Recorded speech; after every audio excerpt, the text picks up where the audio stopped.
화요일 새벽에 오신 우리 성도님들을 환영합니다. 우리 손을 들어서 서로 인사하실까요? 반갑습니다. 네, 아이고 우리 최집사님도 오셨네요. 반갑습니다.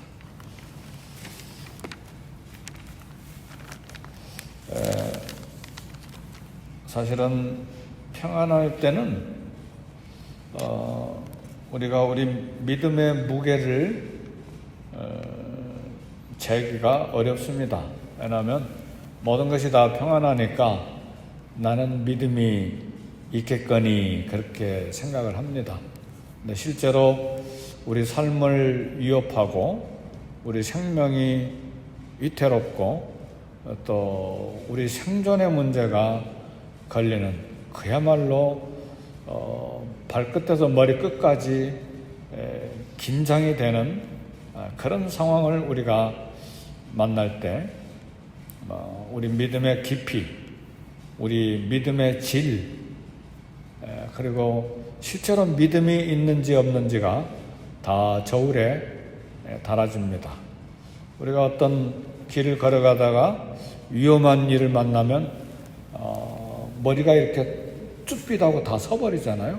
바짝 끓이고 정말 당황하게 되는데, 그것처럼 우리 삶의 위기가 다가올 때 실제로 내 안에 있는 것들이 다 본능들이 나타나고 또 믿음의 무게도 거기에서 이제 달아질 수가 있기 때문에 하나님은 이것을 잘 알고 계세요. 그래서 우리를 때때로 훈련하고 연단하실 때 그런 어려운 상황에 이미 참 알고 계심에도 불구하고 들어가게 하시고 경험하게 하심으로써 우리 믿음을 계속해서 훈련하십니다. 특별히 이렇게 리더십이 있고 지도자로 쓰시기를 원하시는 하나님이 택하신 사람들은요, 다른 사람보다 더 많은 훈련을 하십니다. 하나님의 리스트가 있어요. 정직성, 성실성, 책임감, 하나님 말씀에 대한 반응, 순종, 그리고 충성됨, 그리고 위기 속에서 견뎌내는 인내, 그거 다 체크하십니다. 체크하시고 훈련하시고 그리고 또 어떤 영적인 지도자들은 어떤 훈련까지 하시냐면 아예 하나님의 얼굴을 거두어가 버리십니다. 무슨 말인지 아세요? 하나님의 얼굴을 거두어가 버리신다는 말은 지금 우리 믿음이 있기 때문에 새벽에 나와서 기도하고 믿음이 있기 때문에 찬송 부르고 믿음이 있기 때문에 성경을 읽고 또 하나님 기억하고 사모하고 그렇잖아요. 하나님의 얼굴을 거둬가 버릴 때는 하나님에 대한 감각이 사라져 버려요. 기도할 의욕도 찬송할 의욕도 그리고 예배드릴 아무런 의욕도 하나도 없이 완전히 마치 100m 달린 선수가 막 완전히 바닥에 주저앉아서 호흡이 막 헐떡거리는 것처럼 전혀 영적인 감각을 느낄 수 없는 그런 정말 공포스러운 상황까지 들어가게 하죠. 그것을 이제 아이솔레이션이라 그렇게도 이제 말합니다. 그런데 특별히 이런 요즘의 팬데믹, 코비드-19 같은 시기에도 전 세계에 있는 우리 한 23억, 이단까지 다 포함해서 기독교 사회비전교까지 다 포함하면 기독교인들이 한 23억 정도 되는데 우리 모든 신앙인들의 신앙을 다 점검합니다. 믿음이 있는지, 하나님을 의지하는지, 정말 이 속에서도 살아계신 하나님을 강하게 신뢰하는지 전부 다 점검을 하세요. 그리고 경제적으로 다운되니까 이 속에서도 하나님께서 먹을 것을 주시는 걸 믿는지, 비상식량도 하나님이 동원하시는지. 그러니까 마치 출애굽에서 광야 생활을 했던 이스라엘 백성들의 경험과 똑같죠. 오늘 만나가 내리는데 과연 내일 아침에도 만나가 있을 것인가? 오늘 물 마셨는데 다음 갈 장소에 물이 있을 것인가? 오늘 불뱀에게 물렸는데 또 다른 짐승들에게 해를 당하지 않을까? 그러니까 똑같아요. 광야 생활하고 요즘에 팬데믹 시간하고 우리의 신앙을 점검하고 믿음의 실제, 믿음의 무게를 이렇게 달 수가 있는데, 오늘 본문 시편 42편에 보면 제2권이라 그렇게 나와 있죠. 42편 앞에 보면 제일 위에 제2권, 시편 1권이 끝났다는 말이에요. 제1권에는 주로 여호와 이름이 많이 나오는데 제2권에서부터는 이제 주로 하나님 이름이 많이 나와요. 엘로힘. 네. 여호와보다는 하나님의 이름이 조금 더 친근감이 있죠. 늘 하나님, 나의 하나님 그렇게 하니까 그보다 더 친근감 있는 하나님의 이름은 주님이시죠. 아도나이. 헬라어로는 큐리오스라고 말하죠. 네. 거기 밑에 보면 고라자손의 마스길 그렇게 이야기되어 있는데, 고라자손들이 노래한 교훈의 시라 그런 이제 말씀이고, 인도자를 따라 부르는 노래라 그렇게 나와 있는데, 이 본문의 시 저자가 누구인가에 대해서 많은 이제 학자들의 의견이 있는데, 다윗 왕의 시로 보는 견해들이 많습니다. 도망 생활을 하는 중에 다윗이 지었는데, 고라자손은 노래를 부르는 레이지파 사람들이잖아요. 고라자손들이 다윗의 시를 수집해서 이렇게 노래를 불렀다 그렇게 생각하고, 그리고 저자가 다윗이라면 이 시를 어떤 상황에서 지었을까? 왜냐하면 어떤 상황에서 이 시를 지었는지에 따라서 시편을 해석할 수 있는 해석 근거가 나오기 때문에 시를 지은 배경이 굉장히 중요해요.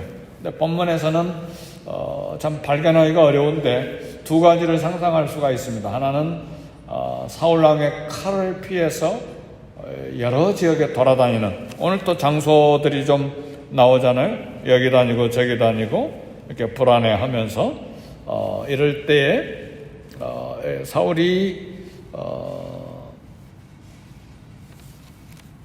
칼을 들고 다윗을 죽이기 위해서 쫓아다닐 때 도망 생활을 하던 중에 지은 시다, 아니면 압살롬이 쿠데타를 일으켜서 반역했을 때 멀리 마하나임으로 도망가서 피난 생활을 할 때 지은 것이다. 이렇게들 이 의견들을 내는데 정확하게는 알 수 없는데, 중요한 것은 고통을 당하고 있다는 사실이죠. 그래서 다윗이 쫓겨나서 방황하고, 이 쫓겨나서 방황하는 것은 육체적인 심각한 고통, 그리고 정신적인 고통도 있는데, 오늘 본문에서 다윗이 가장 크게 고통을 느끼는 것은 그동안에 시온산이 있는 에루살렘에 있을 때는 아직 성전은 없지만 하나님의 집은 있었잖아요. 성막, 장막은 있었잖아요. 그래서 거기에 수시로 나가서 예배드리고 하나님께 기도하고 할 수 있었는데, 가장 다윗에게 큰 고통은 멀리 에루살렘에서 시온산에서 떠나 도망다니고, 또 때로는 이방 지역에 있었고 때로는 산속에 있고 때로는 광야에 있었기 때문에 하나님께 예배를 드리지 못하는 것이 가장 큰 고통이었습니다. 그래서 예루살렘에 있는 죄 장막을 그리워하면서 하나님께 예배하기를 갈망하는 본문의 내용이 구절구절 드러나 있습니다. 환난 중에 다윗은 고통이 수렁 같고, 그 다음에 고통의 파도, 고통의 물결, 참 견디기 어려운 참 극적인 극한의 상황 속에서 다윗은 거기에 함몰되지 않고 자기 영혼에게 끊임없이 이야기를 합니다. 내가 나에게 말할 수 있잖아요. 내가 내 영혼에다 이야기하는데 다윗도 그런 이야기를 합니다. 내 영혼아, 어찌하여 너는 낙심하고 내 영혼아, 어찌하여 너는 불안해하느냐. 우리도 낙심하고 불안해할 때가 많잖아요. 그래서 이 못난이 왜 너는 그렇게 불안해하고 낙심을 자주 하냐? 의심이 그렇게 많냐? 왜 그렇게 두려워하냐? 우리 자신에게 말하는 것처럼 시편 기자도 끊임없이 그걸 반복해서 이야기합니다. 42편, 43편에도 그런 동일한 자기를 향한 이야기를 합니다. 그러면서 동시에 하나님께 소망을 두라. 그리고 하나님을 찬송하리로다. 그러니까 우리 하나님께 소망을 둘 것을 강하게 다짐하고 그때 하나님을 찬송합니다. 내가 하나님께 찬송해야지. 하나님께 찬송해야지. 이제 그런 내용이 본문에 들어와 있습니다. 하나님은 도대체 어떤 분위기에 다윗은 끊임없이 자신을 격려하면서 낙심하지 말고 불안해하지 말고 하나님께만 소망을 두고 하나님을 찬송하겠다. 하나님이 어떤 분위기에 이처럼 결단을 하는가? 따라서 이즘의 시대에 팬데믹 시대 때도 우리 그런 불안의 마음, 낙심의 마음, 두려운 마음, 의심이 들 때에 끊임없이 우리에게 이야기를 해야 됩니다. 왜 낙심하고 왜 불안해하고 왜 두려워하냐? 하나님께 소망을 두고 하나님을 찬송해라. 그리고 찬송하는 것입니다. 어떤 하나님인가? 42편 2절의 말씀을 보니까 내 영혼이 하나님 곧 살아계시는 하나님을 갈망하나니 그랬습니다. 하나님이 어떤 하나님이라고요? 살아계신 하나님. 옛날 성경에는 생존하시는 하나님이라고 했어요. 하나님은 죽은 하나님이 아니십니다. 우리 예수님도 그런 말씀하셨죠. 하나님은 죽은 자의 하나님이 아니시다. 아브라함의 하나님, 이삭의 하나님, 야곱의 하나님은 죽은 자의 하나님이 아니시다. 그 말이 무슨 말인지 아세요? 아브라함이 지금 살아있다 그 말이에요. 아브라함이 지금 그리고 이삭이, 야곱이 살아있다는 말이에요. 하나님은 산 자의 하나님이시다.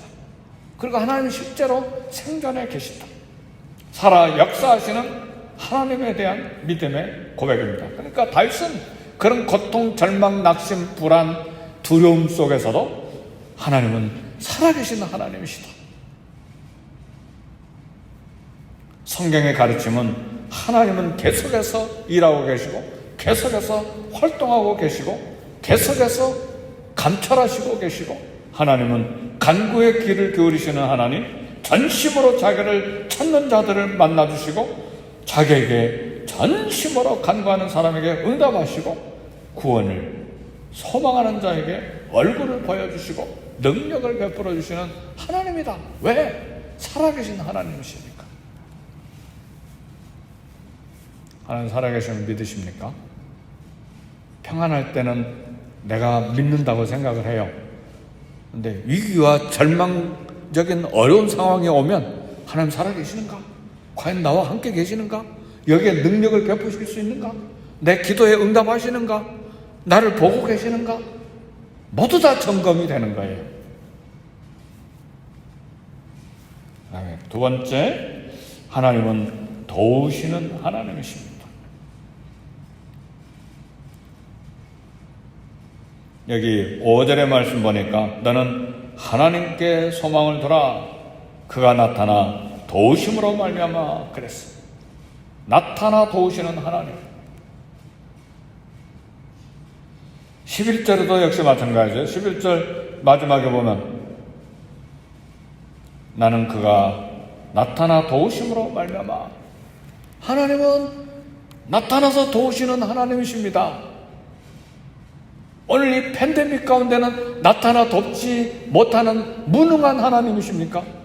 하나님도 코비드가 무서워가지고 멀리 방콕에 계십니까? 아니요. 나타나 도우시는 하나님이십니다. 쫓겨나고 도망다니고 생명을 위협하는 위기 속에서 다시 절망하지 않냐고 하나님께 소망을 두고 하나님을 찬송하겠다고 하는 것은 용기가 있기 때문이 아닙니다. 전쟁을 경험해서 수많은 전쟁을 경험했기 때문에 나오는 대담함이 아닙니다. 고난 중에 나타나시고 도우시는 하나님이기 때문에 그렇습니다. 십자로 나타나세요. 우리 눈에 보이지 않지만, 그래서 바울도 고린도후서 4장에 보면 우리가 우겨쌈을 당해도 포위되어도 쌓이지 않고 그랬어요. 우리가 아무리 어려운 환경, 이런 사건 속에서 완전히 앞뒤전으로 완전히 포위되어서 꿈쩍할 수 없는 상황에도 우리는 그렇게 우겨쌈 당해도 쌓이지 않는다. 왜? 하나님이 계시기 때문에. 그래서 다윗은 우리가 잘 아는 대로 사망의 음침한 골짜기를 다닐지라도 내가 두려워하지 아니하리로다. 왜요? 그 사망의 음침한 골짜기에 사망과 음침함만 있는 것이 아니고 하나님이 계시기 때문에. 뭘 가지고 그 사망의 음침한 골짜기에 하나님 동행하세요? 막대기와 지팡이로 나와 함께 사망의 골짜기에 계셔서 나를 안위하시나이다. 그것은 신앙 고백이 아니라 실제 다윗이 체험한 거예요. 무수한 사망의 음침한 골짜기를 다니는데 하나님의 지팡이와 막대기가 거기에서 나를 돌보셨구나, 보호하셨구나. 그래서 시편 23편이 경험된 고백을 거기에서 간증한 것입니다. 에스라 선지자도 그런 고백을 했죠. 하나님의 선한 손의 도우심, 하나님의 선한 손의 도우심이 저와 여러분들에게 있음을 믿고 소망을 두고 찬송하시기를 주의 이름으로 축복합니다. 에스라는 얼마나 하나님의 선한 손의 도우심을 확신했냐면 페르시아 황제에게 하나님을 찾는 자들을 도우시는 분입니다 간증을 했기 때문에 수백 톤의 은과 금과 성전 기물을 가지고 수천 명의 여자들, 아이들, 비무장한 사람들을 예루살렘으로 인도해서 포로 귀환할 때에 황제에게 군사를 구하지를 않아요. 가는 길에 얼마나 많은 강도떼가 있겠어요. 근데 민간인들이 그 많은 금과 은을 가지고 수많은 시간을 걸쳐서, 여러 날을 걸쳐서 바벨론 땅에서 예루살렘으로 돌아와요. 근데 그것 때문에 떠나기 전에 금식기도 하죠. 그리고 그걸 고백합니다. 그리고 말합니다. 하나님의 선한 손에 도우심. 하나님의 선한 손에 도우심. 오늘 하나님의 선한 손에 도우심을 만나기를, 아니 오늘이 아니라 평생에 하나님의 선한 손에 도우심을 간증하고 나누고 붙들고 이 하나님과 동행할 수 있기를 주의 이름으로 축복합니다. 그래서 히브리서 기자는 말합니다. 4장 16절에 우리가 긍휼하심을 받고 때를 따라 돕는 은혜를 얻기 위하여 은혜의 보좌 앞에 담대히 나아갈지니라. 마지막으로 생명이신 하나님 41장 8절에 보니까 생명의 하나님께 기도하리로다 그랬어요. 우리에게 생명을 주시는 하나님, 내 생명, 우리의 생명은 하나님께 속해 있습니다. 하나님 나의 삶이요 나의 생명 자체입니다. 살아계신 하나님, 생존하신 하나님, 나타나시는 그리고 도우시는 하나님, 생명이신 하나님, 이 하나님 사모하고 찬양하고 예수님이 영원히 목마르지 아니하는 생수가 되시는 이 예수님을 바라보고 이 땅을 충만한 삶으로 살아드리는 저와 여러분이 되시기를 주의 이름으로 축복합니다. 교회를 위해서 먼저 기도하시고 개인 기도 하시겠습니다.